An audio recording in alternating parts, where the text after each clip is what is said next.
Bueno, el agua en las reacciones químicas, dice, el agua sirve como un medio para la mayor parte de las reacciones químicas en el cuerpo y participa como reactivo y producto en ciertas reacciones químicas, por ejemplo, durante la digestión.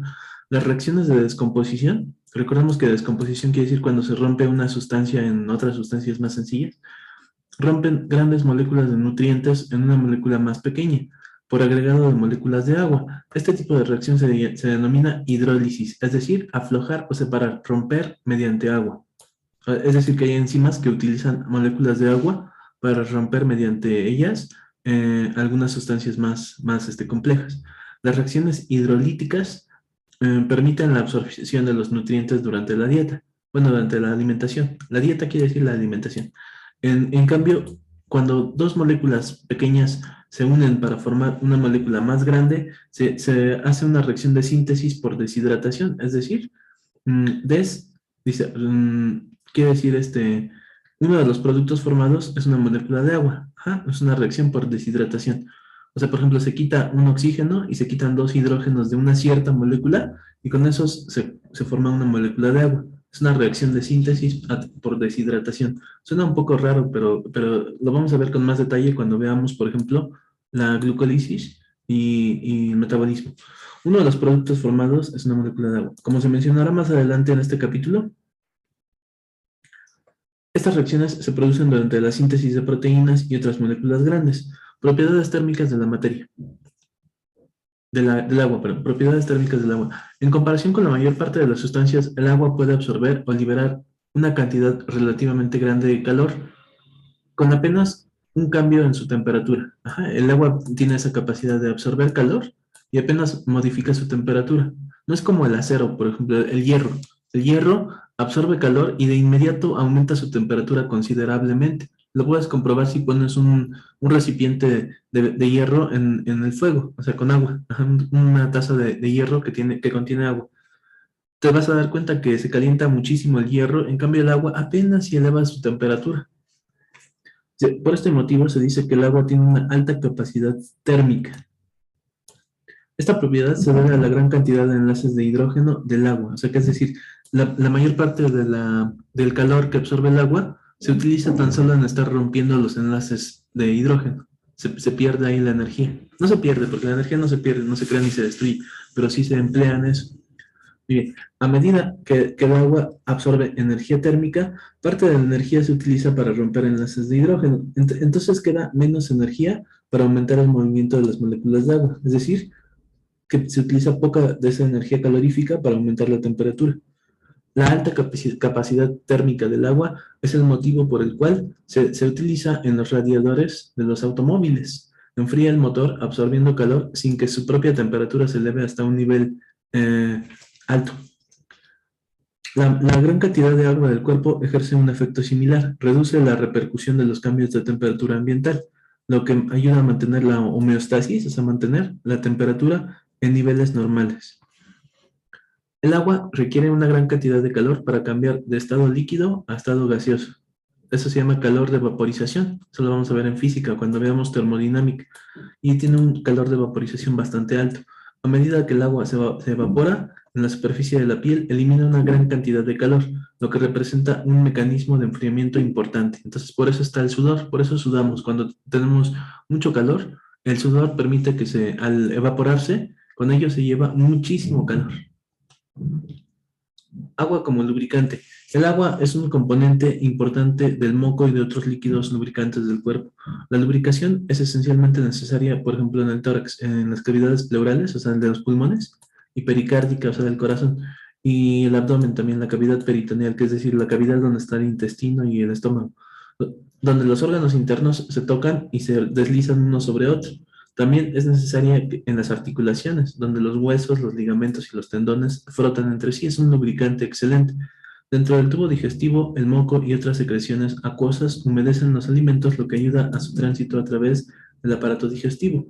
Soluciones, coloides y suspensiones. Muy bien. Recuerda que estas son mezclas. Estamos hablando de una mezcla. Una solución quiere decir una mezcla en la cual no hay cambios químicos. ¿Ok? ¿Sí? Una mezcla en la que se revuelven dos sustancias, pero cada una conserva sus propiedades. Una mezcla es una combinación de elementos o compuestos que están combinados físicamente, pero no están unidos por enlaces químicos. Tampoco se rompen ni se forman enlaces químicos. Por ejemplo, el aire que respiramos es una mezcla de gases. O sea, el aire, por ejemplo, no está formado únicamente por oxígeno, sino que está formado por nitrógeno, dióxido de carbono, argón, oxígeno, etcétera. Incluso vapor de agua. Tres mezclas líquidas comunes son las soluciones, los coloides y las suspensiones. Una vez mezclados, los solutos en una solución permanecen dispersos de manera uniforme entre las moléculas del solvente, o sea, del agua. Como las partículas de soluto de una solución son muy pequeñas, una solución se ve clara y se ve transparente. La diferencia principal entre un coloide y una solución es el tamaño de las partículas. El tamaño de las partículas del soluto, lo que está disuelto en el agua. Las partículas de soluto de un coloide son suficientemente grandes para dispersar la luz, así como las gotas de agua de la neblina dispersan las luces de los faros delanteros de un automóvil. Por esta razón, los coloides impresionar, suelen impresionar translúcidos u opacos. La leche es un ejemplo de líquido que a su vez es un coloide y una solución. Las proteínas grandes de la leche la convierten en un coloide, mientras que las sales de calcio, el azúcar y la leche, es decir, la lactosa, los iones y otras partículas pequeñas, están en solución. O sea que la leche es una combinación de un coloide con una solución. Los solutos, tanto en las soluciones como en los coloides, no se depositan ni se acumulan en el fondo del recipiente. En cambio, en una suspensión, el material suspendido se puede mezclar con el líquido o el medio en suspensión durante algún tiempo, pero luego con el tiempo va a sedimentar, o sea que se va hasta el fondo. La sangre es un ejemplo de suspensión. Cuando recién se extrae la sangre del cuerpo tiene un color rojizo uniforme, pero después de que permanece un rato en un tubo de ensayo, los glóbulos rojos, o sea, los eritrocitos, se sedimentan. Se sedimentan fuera de la suspensión y se acumulan en el fondo del tubo.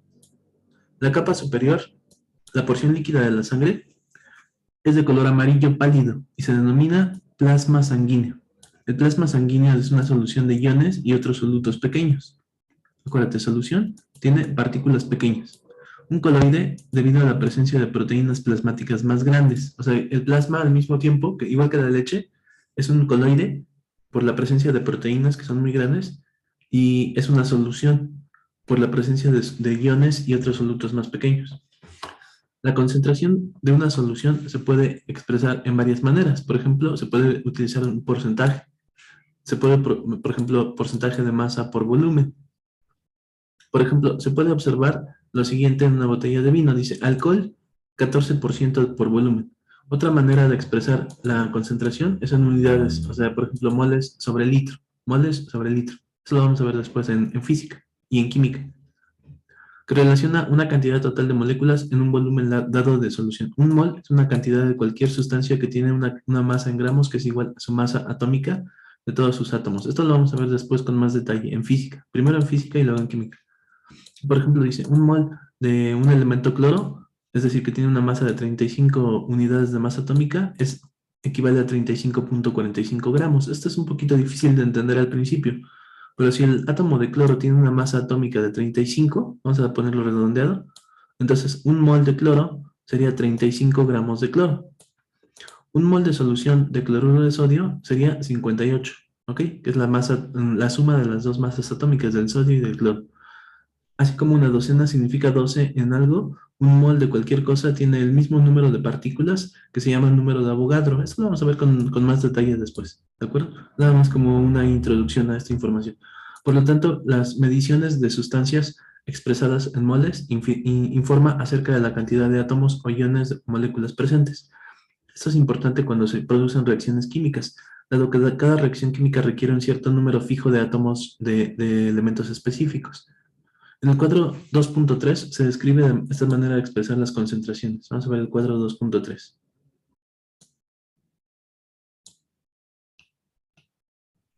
Aquí está, mira, el cuadro 2.3 dice porcentaje y molaridad. Molaridad. Este es un concepto de química. Dice porcentaje, masa por volumen. Número de gramos de una sustancia por 100 mililitros de solución. Ese es el porcentaje de masa por volumen. Se puede presentar así. por porcentaje, también por modalidad, pero eso lo vamos a ver después con más detalle. Aquí nada más es como una introducción. Ok, este tema es un poquito más difícil. Es ácidos, bases y sales inorgánicos. Y es más importante porque esto lo vamos a ver con más detalle. Esto de los moles, el número de Avogadro, la molaridad, todos esos conceptos los vamos a ver en química con mucho detalle. Y bien, hoy ya es nada más una introducción a biología. Dice ácidos, bases y sales inorgánicos. Cuando los ácidos, bases y las sales inorgánicos se disuelven en agua, se disocian. ¿Qué quiere decir? Que se separan. Se separan en iones que son rodeados por moléculas de agua. Ya lo vimos con el cloruro de sodio. El ácido es una sustancia que se disocia en uno o más iones de hidrógeno. Los iones de hidrógeno H positivo, H más, y uno o más aniones, o sea, iones negativos. Esos son los ácidos. Los ácidos se caracterizan porque siempre que se ionizan, se presentan iones de hidrógeno. Como el H más es un protón, ya vemos que es un protón porque ya hemos explicado que el hidrógeno está compuesto por un protón y un electrón. Si pierde su electrón, lo único que queda es un protón, así que H más es un simple protón, un protón único con carga positiva. Un ácido también se denomina donador de protones. Un donador de protones, eso lo vamos a ver después cuando veamos las teorías del ácido de Bronsted, Lowry y Lewis. En cambio, una base elimina iones de hidrógeno de una solución, o sea, los absorbe. Por lo tanto, se dice que es un aceptor de protones. Una base absorbe los protones, los elimina, por decirlo de alguna forma. Y un ácido los libera, o sea, es decir, produce iones de hidrógeno. Muchas bases se disocian en uno o más iones oxidrilo o hidroxilo, o H-, y uno o más cationes. Entonces recordemos, ¿qué son los iones de oxidrilo o hidroxilo? Son los iones OH-, ¿ok? Una sal, cuando se disuelve en agua, se disocia en cationes y aniones, ninguno de los cuales es hidrógeno u oxidrilo. En el cuerpo, las sales como el cloruro de potasio son electrolitos importantes. El cloruro de potasio es un ejemplo de un electrolito importante. Para transportar corrientes eléctricas, iones que fluyen de un lugar a otro, especialmente en los tejidos nerviosos y musculares. Entonces vamos a recordar esto. ¿Cuál es? Es el cloruro de potasio. Cloruro de potasio. Es un ejemplo de electrolito importante en el cual se puede transportar corriente eléctrica. Todos los electrolitos pueden transportar corriente eléctrica. ¿Cuáles son los electrolitos? Sales, ácidos y bases. Dice, iones que fluyen de un lugar a otro, especialmente en tejido nervioso y muscular. Los iones de sales también aportan muchos elementos químicos esenciales de los líquidos intracelular y extracelular. Por ejemplo, la sangre, la linfa y el líquido intersticial de los tejidos. ¿Ok? Ahí hay muchísimos iones. Los ácidos y las bases reaccionan entre sí para formar sales. Cuando un ácido y una base reaccionan, se produce una reacción de neutralización. Eso se llama reacción de neutralización. Cuando se hace una reacción de neutralización, lo que se queda es sal, las sales. Si, por ejemplo, la reacción de ácido clorhídrico e hidróxido de potasio, el ácido clorhídrico es un ácido, el hidróxido de potasio es una base. Es una base. Cuando reacciona ácido clorhídrico con hidróxido de potasio, lo que queda como resultado o como subproducto es cloruro de potasio. El cloruro de potasio es una sal. Y además queda agua. Pues el agua es lo de menos. Aquí lo importante es el cloruro de potasio. Esta reacción de intercambio se puede describir de la siguiente forma. Aquí vemos la reacción química de neutralización. Es una reacción de neutralización. Ácido más base igual a sal más agua. Reacción de neutralización. Ácido más base igual a sal más agua. Fíjate que aquí ponen una reacción intermedia, que es la disociación de los iones. ¿Qué pasó? Lo que pasó fue que el hidrógeno quedó separado, el cloro quedó separado, el cloruro, y luego también el potasio quedó separado del oxidrilo o hidroxilo. OH se llama oxidrilo o hidroxilo, OH menos. Quedó separado del ion potasio. Y después de que se separaron, se recombinaron de formas distintas. Es decir, el potasio se combinó con cloro y el oxidrilo se combinó con hidrógeno para formar agua.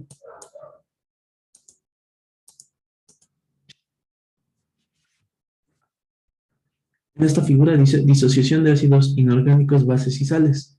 Dice, disociación quiere decir la separación de los ácidos inorgánicos, las bases y las sales en iones en una solución. Este ácido, el HCl, es un ácido inorgánico, ¿ok? Inorgánico. ¿Por qué se habla de ácidos inorgánicos? Porque hay otros que son ácidos orgánicos. Los ácidos orgánicos llevan un radical que se llama CO o H carboxilo, el radical carboxilo. Por eso es que si no lleva esto, entonces no es orgánico, es inorgánico. Entonces, el ácido clorhídrico es un ácido inorgánico. El hidróxido de potasio es una base. Ajá. Y el cloruro de potasio es una sal. Aquí vemos que se disocian. Ácido clorhídrico se rompe, no se rompe, se separa en hidrógeno y cloruro. O ion hidrógeno y ion cloruro. El hidróxido de potasio se separa en dos iones. El ion positivo de potasio y el ion negativo hidroxilo u oxidrilo. Voy a apuntar su nombre. Recuerda, OH se llama hidroxilo o también oxidrilo. Hidroxilo u oxidrilo, es lo mismo. Y por otra parte, el cloruro de potasio se puede disociar en ion potasio y ion cloruro.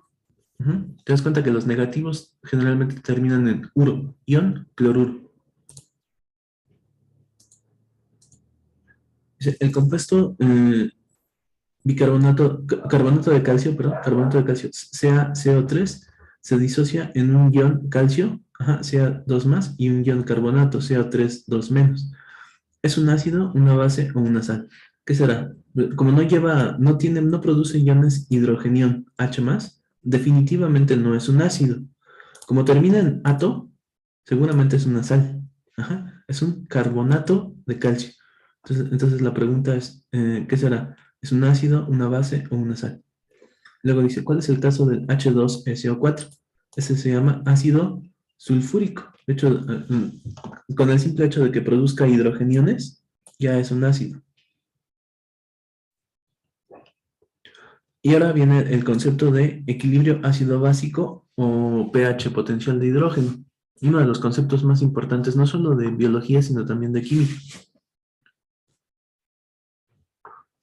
Para garantizar la homeostasis, es decir, mantener los niveles normales, los líquidos intracelular y extracelular deben de contener cantidades casi equilibradas de ácidos y bases. A ver, un segundito, permítanme un momentito. Bueno, entonces vamos a hablar acerca del equilibrio ácido-base. No va a ser la única vez que vamos a hablar acerca de este concepto porque es un poco difícil y implica un poco de conocimientos de matemáticas, pero ya vimos los logaritmos cuando hablábamos acerca de en álgebra y geometría, hablamos de logaritmos. Dice, para garantizar la homeostasis, los líquidos, tanto dentro de la célula intracelular como fuera de la célula, deben de contener cantidades equilibradas de ácidos y bases. No puede haber más ácido, tampoco puede haber más base. Los dos extremos son nocivos para la salud. Cuando más iones de hidrógeno hay disueltos en la solución, esa solución es más ácida. Cuando más iones de oxidrilo, es que aquí el autor puso hidróxido, pero tiene dos nombres, oxidrilo o también hidroxilo. Hidroxilo. Porque el hidróxido es cuando está la molécula completa. Este es hidroxilo, con L. Hidroxilo. Hidróxido es cuando es, por ejemplo, KOH. Esto sería un hidróxido de potasio, ejemplo. Hidróxido, ahí llevaría la D. Bueno, un pequeño error. Dice, es más básica. Más básica también se le llama alcalina. ¿Ok? Debemos de comprender que básico y alcalino son sinónimos. ¿Ok? Básico es lo mismo que alcalino. Quiere decir que hay más presencia de oxidrilos o hidroxilos. Las reacciones químicas que tienen lugar en el organismo son muy sensibles a cambios incluso pequeños en la acidez o en la alcalinidad de los líquidos corporales en los que se producen. Perdón, disculpen, es que se presentó un pequeño imprevisto. Yo creo que voy a tener que interrumpir por hoy. Una disculpa muy grande, voy a tener que interrumpir, pero bueno, continuamos mañana para retomar este tema. Muchas gracias. Hasta mañana.